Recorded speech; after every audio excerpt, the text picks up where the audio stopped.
Good evening. I'm Kelda Yoon. Commuters in the city are being warned of a potential system-wide transit strike in a week's time. The union, representing 12,000 TTC workers, says riders should be prepared for a full withdrawal of service if the two sides can't reach a contract agreement by next Friday, June 7th. But as Chris Glover reports, the Transit Authority says they are still hopeful a deal can be struck by the deadline. 113 ATU. This could be Toronto as soon as next Friday. Striking transit workers and frustrated riders blocked at picket lines.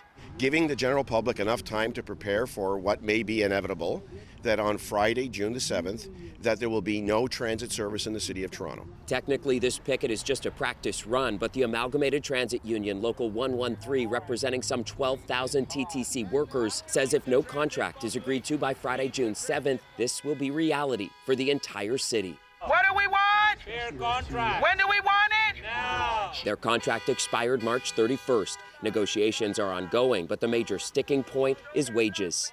Cautiously optimistic that we can get a deal. If they don't come to the table with what transit workers need and are demanding, then they're going to cause a strike, not us. Of course, we have contingency planning in the event of a strike. The TTC providing no details of the contingency plan other than to say the transit system would be inoperable. It is going to be devastating to the city, and that is always a potential, and we're prepared for that potential. The TTC, though, is optimistic it can avoid a strike and get a deal done, especially since the Transit Authority says it's already reached deals this year on collective agreements with 3 of its 6 bargaining units. If they need to go on a strike to get a better contract, you're on board. Absolutely, because they don't get paid. These are people that are driving around. How long? How many hours a day? Even transit riders who support the workers at a loss for words of what could be coming. What do you think the City of Toronto would look like without any transit? I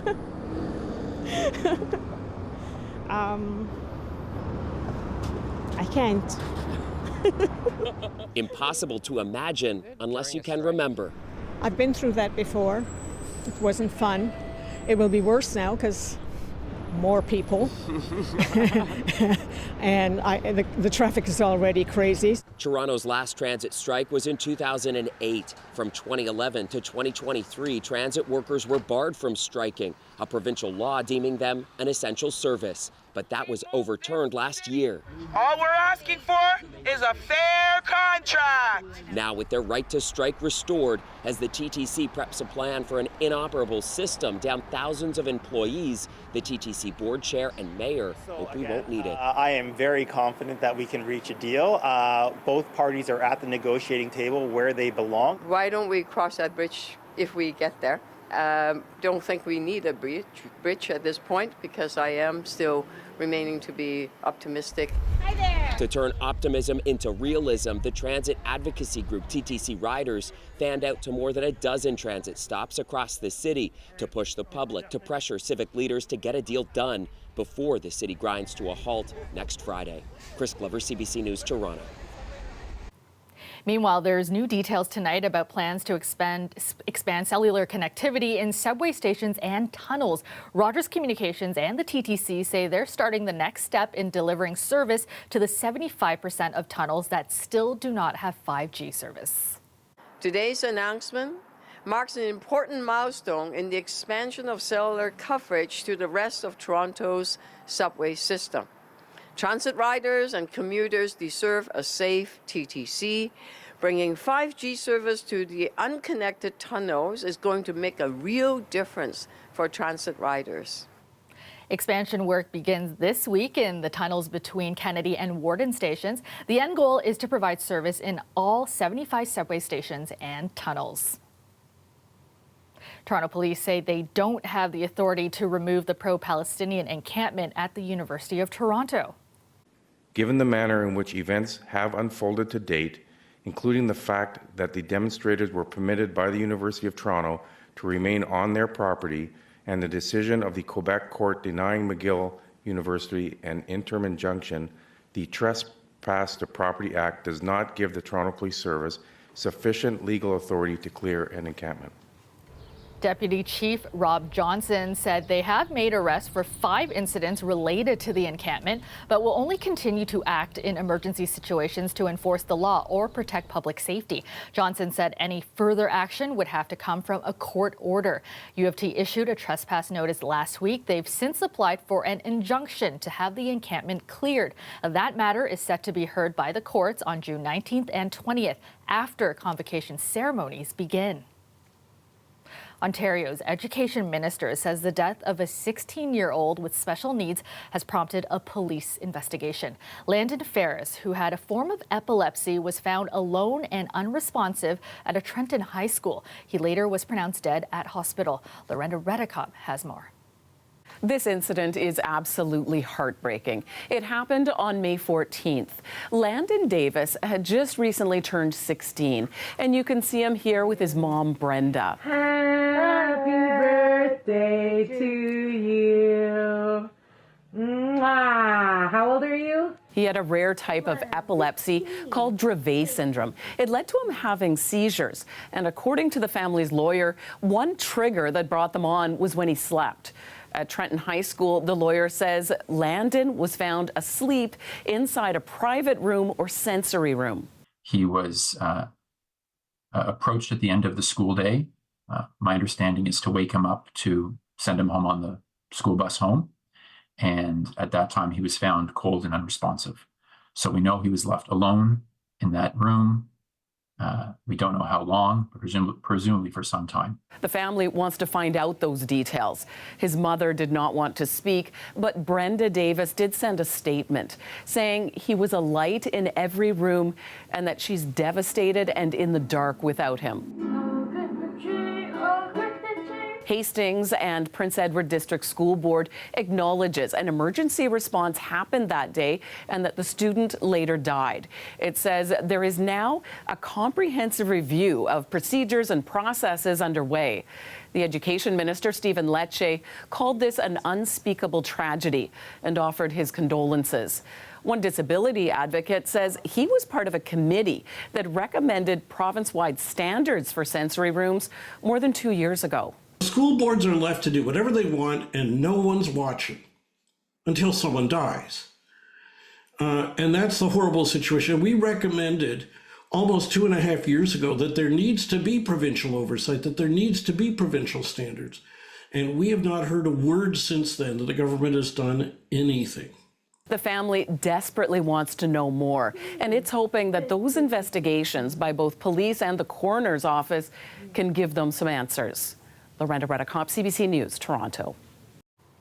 A sentencing hearing for Dallas Lee was held today. The 23-year-old Toronto man was found guilty of second-degree murder last week in the killing and dismemberment of his mother, Tian Lee, back in 2022. Tyler Cheese has more from the hearing. The judge in Dallas Lee's case hasn't made a ruling about his sentence yet, but the court did hear recommendations from both sides' lawyers, as well as a victim impact statement from Lee's aunt, Huyen Lee. In her statement, read in court by Crown Counsel, she wrote that the death of her sister and what Dallas did made her sad. Adding, because Dallas is my nephew and he's still young, I want to ask for a sentence that is appropriate for someone who is young. Huyen Lee testified during the trial, telling the jury the mother and son's relationship was sometimes affectionate, but also that her sister would call Dallas lazy and say he was not intelligent. In his own testimony, Dallas said the confrontation that ended in him stabbing his mother began when he told her he was going to go live with his aunt. A charge of second-degree murder comes with a lifetime sentence, but how long before Lee is eligible for parole is still before the court. At the hearing, Crown Counsel Jay Spare petitioned the judge to set parole ineligibility at 15 years. He pointed to the brutality of the murder and the impact on the wider community as support for this recommendation. Tian Lee's dismembered body was found on the side of Eastern Avenue just west of Leslie Street on March 28, 2022. Lee's defense team have recommended parole eligibility be set somewhere between 10 and 12 years. Defense counsel Jessica Greenwood argued that Lee has no prior criminal record or interactions with the justice system. She also told the judge that Lee has friends and family members who have expressed an interest in maintaining a relationship with him, and that support will help him on his path to rehabilitation. After the hearing concluded, Lee spoke tearfully with his aunt and grandmother in Vietnamese in the courtroom. He also spoke with friends who said they would continue to support him moving forward. One of those friends spoke with reporters outside the courthouse. I spent over 7 months with Dallas in custody. I've seen a very emotional side of Lee when it comes to this case, and I believe that he is not a monster, that he is a human being that made a mistake. Now that the judge has heard the recommendations, he'll return to court on June 26 to make his ruling. Tyler Cheese, CBC News, Toronto. Welcome back. With just over a week left to go in Mississauga's mayoral by-election, talk of taxes is heating up, and so are attacks among some of the high-profile candidates. Our municipal affairs reporter Sean Jeffords has more. Well, I'm actually interested not just in capital gains tax, but I'm interested in all forms of taxation that are in our power to do with housing transfers. I will say no to Carolyn Parish's ask for a new municipal land transfer tax here. That's a new attack ad posted to social media by Mississauga mayoral candidate Topeka Demerla. She's taking aim at fellow candidate and former federal MP Carolyn Parish. And with a little over a week to go before the race ends, it's a sign things are getting negative. Parish is defending those remarks, saying her opponent is mischaracterizing comments she made over 2 years ago. During the committee meeting, Parish was discussing possible measures to deal with real estate speculators. In a statement to CBC Toronto, she says she can't say yes or no when it comes to a new land transfer tax. It has been discussed for many years for several reasons. It could slow down investors buying and flipping starter homes, forcing prices up.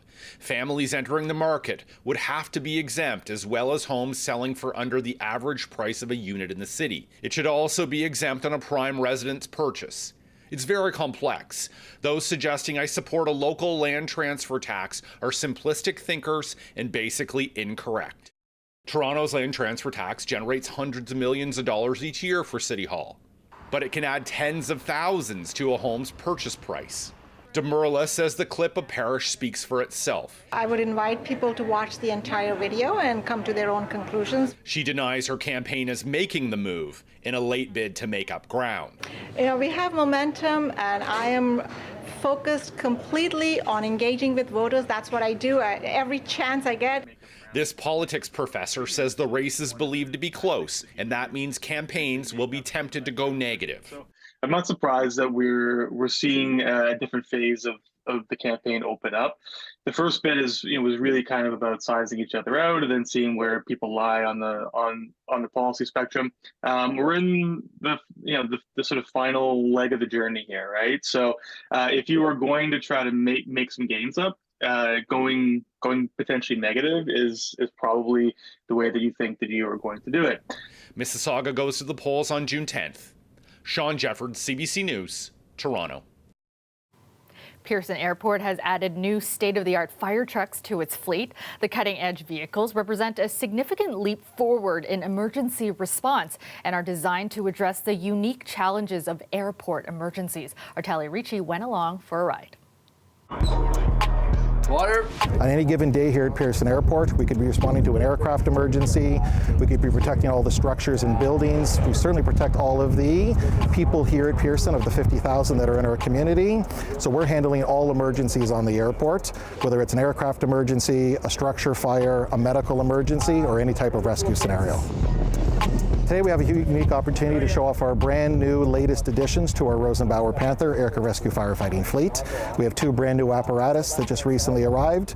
Red 4 is behind us and it'll be going in service now any day. What's incredibly unique about these trucks is we have a single firefighter that operates in the cab. He's responsible for operating the truck safely. He's also responsible for communicating with our controllers on our airfield. So when we're going across taxis and runways, he's responsible for finding a route to get to the aircraft incident safely. And then that single operator is also operating the truck and the firefighting package.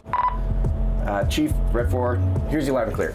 So we're gonna go for a little tour, and then I'm gonna get both turrets out and basically show you the capabilities and reach a stream and all the fun stuff that we get to play with. Okay, perfect.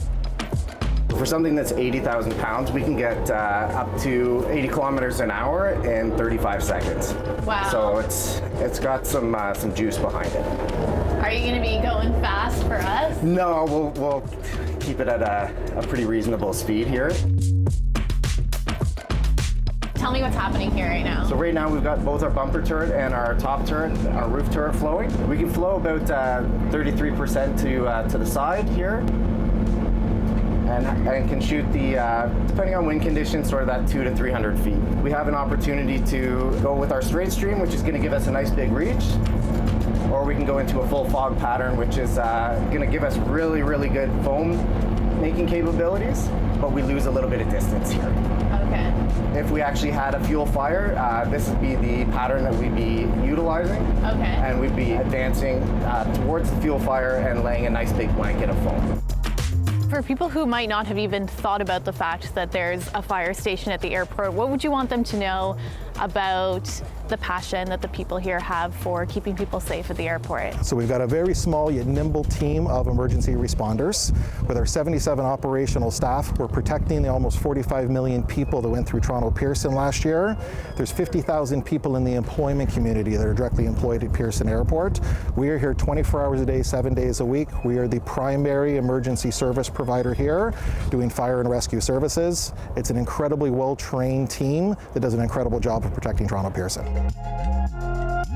Did you always want to be a firefighter?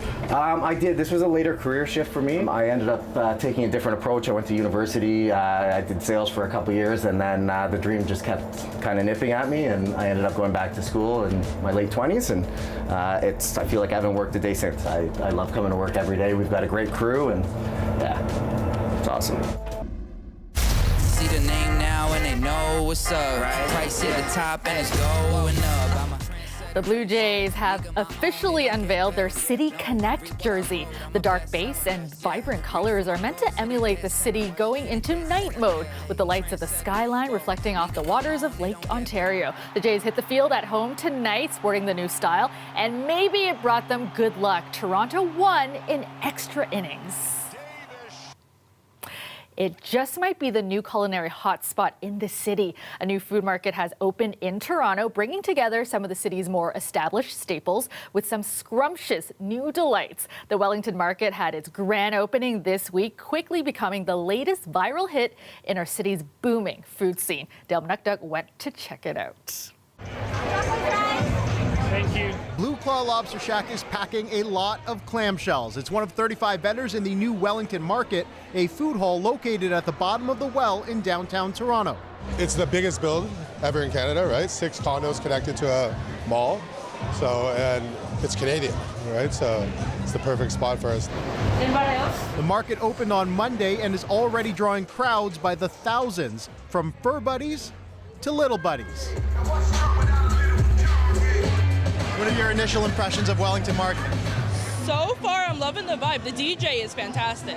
I think that's the fantastic touch. We just love the walkability that he can run around and just all the options. I think it's like an elevated food court, so like it's really, really nice, and to see like a lot of like staples that like are on Ossington and different places, to see them here, like a pretty central location is really good. It is truly a culinary. Food influencers have been posting about the market heading into the weekend. I feel like it's going to change the game on this entire property. That hype added with a Friday night Blue Jays game, and the amount of people coming through was a bit much for some. Went to the station and said, you know what? Give me anything. I do not want to stay in line, and I'll pay for it. Would it be Toronto if you didn't have to wait in line? Of course, it wouldn't be. It wouldn't be. I expected a line. I didn't know it would be a line for hot dogs. While the market has known Toronto staples together under one roof, it also has some new businesses as well, like this Toronto-owned hot sauce company. I think you guys have a customer in me already. I guarantee my wife's watching this, and she's probably going to be laughing her butt off. Can I interest you in a slice of cheesecake sitting atop a milkshake? That's delicious. People only thought these type of shakes were in the States or in Vegas and everything, but now bringing this concept down here, everybody was like, wow, we never knew there was something in Toronto locally. It seems everything is coming to Toronto's food scene, from Michelin stars, that waffle is soft and buttery, to star social media food critics like Keith Lee. The company behind the well hopes the food market will be the anchor of the one-of-a-kind shopping and eating experience in Toronto. This is culinary momentum in a smaller setting, and you've just got a concentrated gathering of some of the best restaurants and cooks and chefs and creative minds in Toronto all coming together. The opening weekend features live music and free samples. Just be prepared to wait in line. Dale Mnukduk, CBC News, Toronto.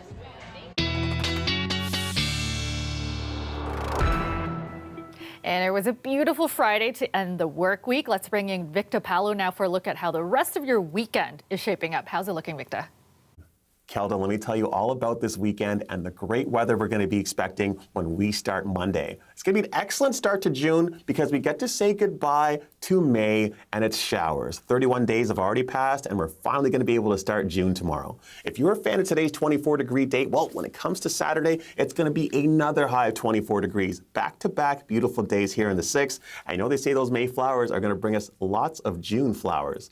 Now, one thing we look forward to when it comes to after this weekend is the above seasonal temperatures that we will be experiencing by the time we arrive to Monday. Now, June 3rd will be an above seasonal day. And why do I say above seasonal? Well, when we have our average high closer to around 21.6 and our average low is 9.5, we definitely know that when we have temperatures closer to the mid-20s for the high and closer to the mid-teens for the lows, we are safe to say we're in the above seasonal time of year. Now, looking at across Canada, what the temperatures look like, you can see Hallowed all the way at 1 degree, 16 in Vancouver, 10 in St. John's, but right here in Toronto, 24 degrees, one of the warmest places across our country. And we're going to continue those trends as we get into next week. As I did say, we are expecting some more above seasonal temperatures. Now, talking about cooler temperatures, if you're a fan of warm days or if you're not a fan of warm days, well, guess what? We got cool nights and cool starts to your day. It's going to be an 8-degree overnight temperature tonight, and we're expecting by the time it gets in towards the start of your morning tomorrow, it's going to be closer to about 14, 15 degrees. Now, taking a look at our 3- and 5-day forecast, what is the story here? What is going to be happening across the GTA? Well, we talked about Saturday being the day where you'd like to be able to get out, get that gardening out the way, get that grass cutting out the way as well, too. Any kind of outdoor activities, getting that patio set up, maybe doing a little bit of outdoor work. Now, you want to get that out the way because Sunday morning is going to be a wet one. And as we get into the rest of your Sunday, you'd like to be able to relax when that sun finally comes out. But outside of that, it's going to be a very beautiful weekend. We're expecting closer to seasonal temperatures. By the time you come to Monday, we're going to be in that above seasonal time of year. Have yourselves a great weekend, and over to you. Thanks so much, Victor. And that's our show for you tonight. Thank you so much for watching. I will see you back here on Monday at 6. Have a great weekend, everyone.